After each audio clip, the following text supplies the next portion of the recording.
Exactly. Yeah, put them to work. Well, you are months away from getting that income tax return, so now's the time to start thinking about fortifying your home ahead of the next hurricane season. News Channel 5's Michelle Casada met with experts today to find out what improvements you can make and how much it's going to cost you. If Todd Hallett wants to look out his window next time there's a hurricane, now he can. We've been through a lot of hurricanes down here, and last year was another one where everything was dark inside. You didn't know what was going on.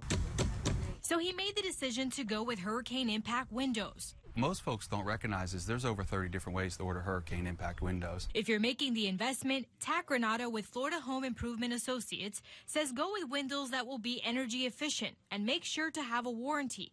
Impact glass means nothing will breach your window, but it can be damaged. Impact glass, it's glass. So if it does get hit with flying debris, it's going to crack. And where to start? Some clients, Tat says, don't have the budget to do all windows at once, and that's okay. Where were you last year? Where in your home were you when you were scared? Where did you think was the safest part of your home? And let's start right there.